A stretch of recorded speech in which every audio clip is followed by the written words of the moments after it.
تو آئیں چلتے ہیں دوستوں ویڈیو کو سٹارٹ کرتے ہیں، لیکن اس سے پہلے اگر آپ میرے اس پلیٹ فارم کے اوپر پہلی دفعہ ہیں تو آپ نے ویڈیو کو لائک اور شیئر لازمی کر دینا ہے اور میرے اس چینل کو بھی سبسکرائب کر دینا ہے۔ I'm Miss D. McDonald. I'm a student and I have 2 questions to ask of you, please.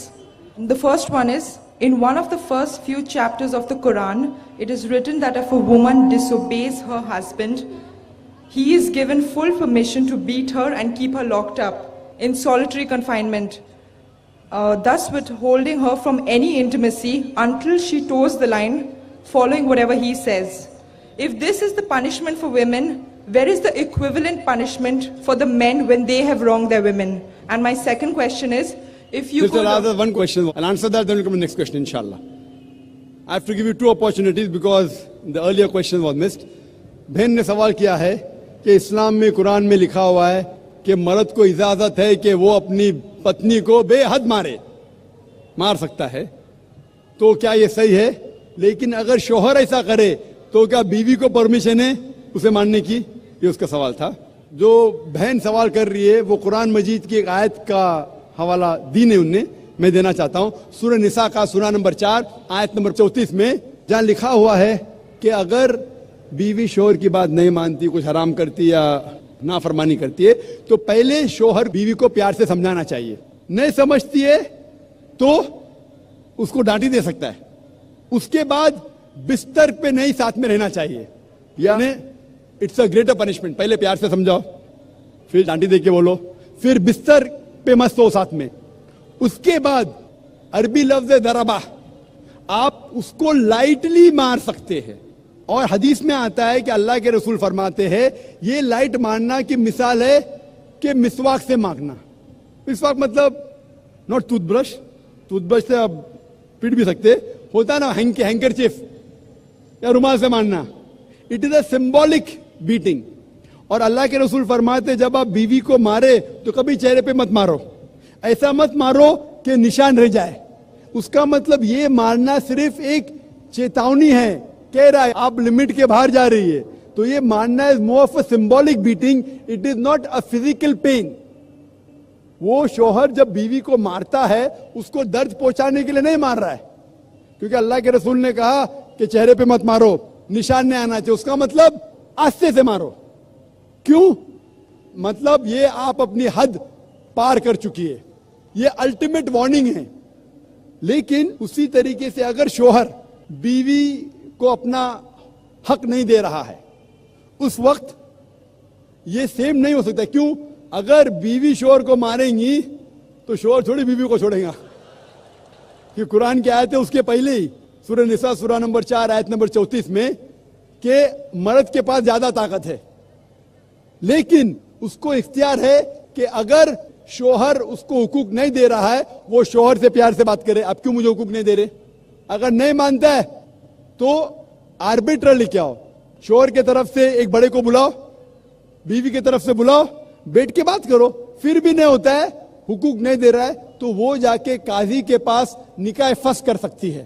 نکاح فسخ مطلب اگر شوہر اس کے حقوق نہیں دے رہا ہے، مثال کے طور پہ روز مارتا ہے، روز گالی دیتا ہے، حق نہیں دے رہا ہے، تو وہ قاضی کے پاس جا کے نکاح فسخ کر سکتی ہے، مطلب nullification of the marriage۔ Hope this answers the question, sister. I would like to know a little more about the Ahmadi sect, because I only know that they believe that Prophet Muhammad is not the last prophet to come, and so could you please tell me a little bit more about them? بہن کا سوال تھا کہ وہ جاننا چاہتی تھی یہ احمدیز کون ہے۔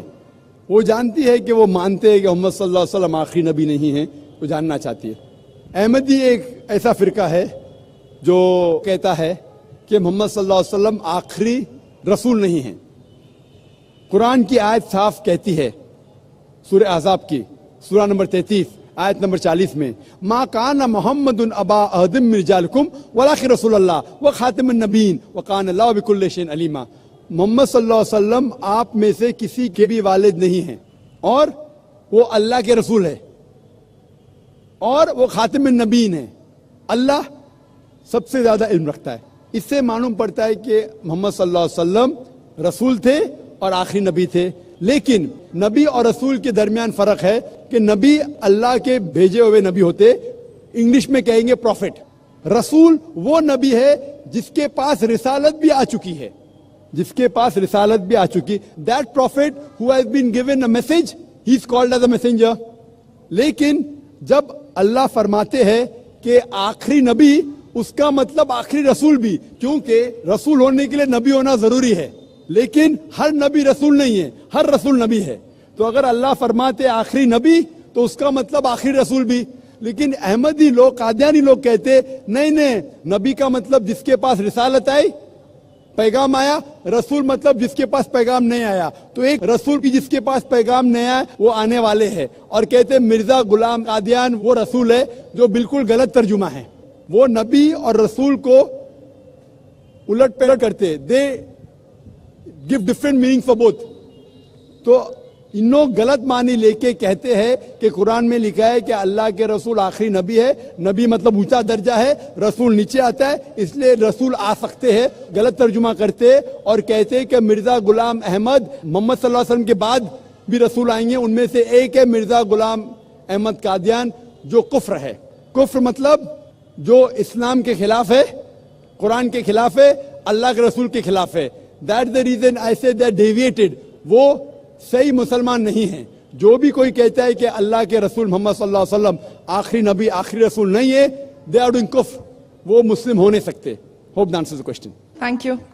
And I've come here especially to ask you this question, which has been playing on my mind from the time I was a kid. Yes, Sister Hillary, you're most welcome to ask the question. Hillary, who climbed Mount Everest, that's Hillary. Yes, Sister, most welcome to ask the question. Adam and Eve had two sons, right? Yes. Cain killed Abel. Fine. And how is this big world come around? Can you explain this to me? I have asked priests, I have asked bishops, I have asked everyone in this world that I have come around.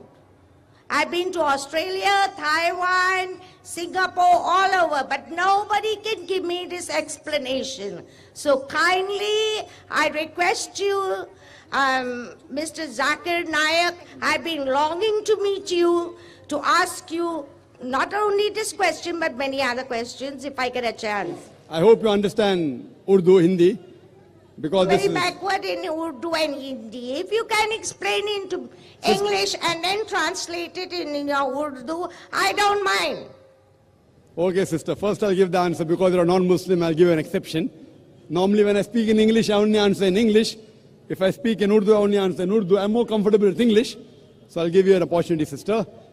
The sister asked a question that Adam had two sons, Cain and Abel. In Islam also, in the Quran, Habil or Qabil. So, how did the human race come into existence? She's trying to say indirectly that when the two sons were there, and from them, how more children were born. Does it mean that they did incest? Incest means having sexual relationship with the close relatives. That's the question. Correct, sister? No. They may be having with animals for all you know. Some people do look like animals, like apes and baboons. So maybe they did have relationship with them. So what's the question then? My question is, how did this world come? I want to know the truth. How did the world come to know the truth of what? I want to know how did this such a big world come around? How did they come? That's what I'm telling you. How did it come into existence? So that's what I'm telling you. Yeah. How did the world come into existence? According to the Quran, according to the Bible, the first pair of human beings were Adam and Eve, peace be upon them both. Both of them were the first human beings. And Allah says in the Quran, and I quoted that in my talk, in Surah Nisa, chapter number 4, verse number 1, Ya ayyuhan nasu ttaqu rabbakum allazi khalaqakum min nafsin wahida wa khalaqa minha zawjaha. O humankind, reverence your guardian Lord, who has created you from a single person and created like nature's mate, and from it twins, multiple women and men. That means all of us, sister, are children of Adam and Eve. How are we children? Because they had children, and from them there were many children. What people object to is that how come the children of Adam, peace be upon him, and Eve, peace be upon her, how did the children have sex among themselves And how did the human race continue? The point to be noted, sister, is that the major concept of Islam about oneness of God, not to do idol worship, is the same from Adam alayhi salam till Prophet Muhammad, peace be upon him, sallallahu alaihi wasallam. But the minor points kept on changing. At that time, at the time of Adam, peace be upon him, the law was that the brothers and sisters born in the same delivery, they should not marry one another. The brothers and sisters born in the same delivery should not marry one another. So, amongst the sisters and brothers who have not born in the same delivery, they married each other and they had children. Later on, when the human race kept on expanding, then the law came that the brothers and sisters should not have sexual relationship.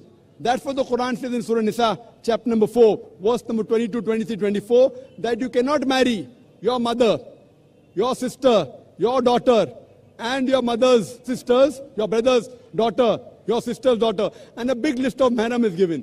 So, sister, previously the rule was that marrying amongst the same delivery was prohibited, marrying from different delivery was permitted because there was only one pair of humankind. That's how the human race kept on expanding, and today all the human beings, more than 6 billion of us, sister, we have got the same common great grandparent, that is Adam and Eve, peace be upon them. Hope that answers the question, sister. Sister, hope that answers the question. There was no animal involved in between. If you have sex with the animal, a human being is not born. I'm a medical doctor. Having sex with the animal is called bestiality. I'm a medical doctor. If you have sex with the animal, a human being is not born.